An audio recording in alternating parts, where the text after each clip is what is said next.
Ata duası da batalınıp,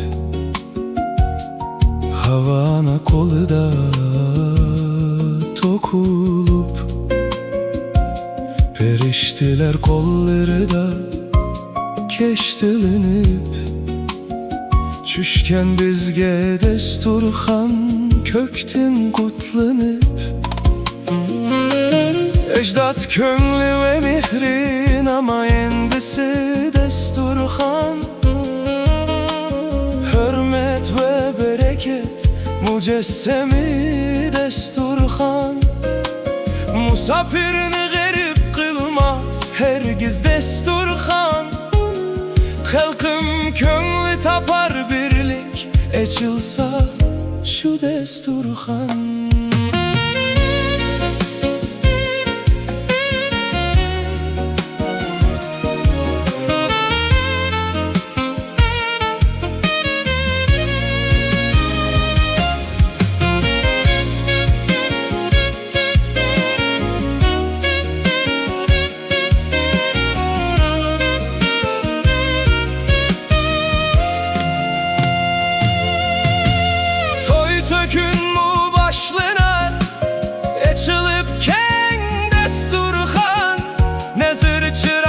Tapar tamam yapılıp şu desturxan, elinin külkesi hem kaygısı sende oralgan, ömlükler hem kalbiler sende yaralgan.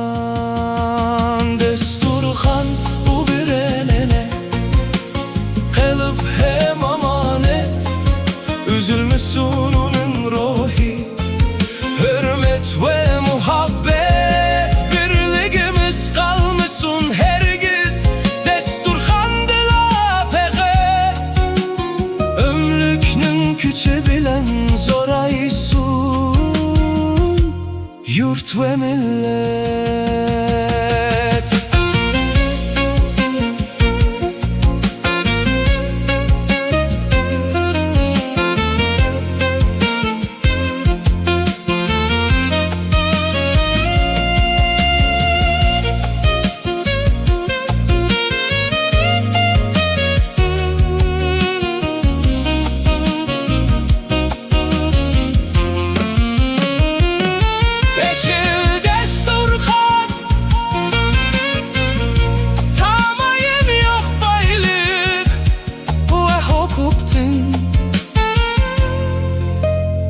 Aman bolsa yurtum ve halkım, hürlük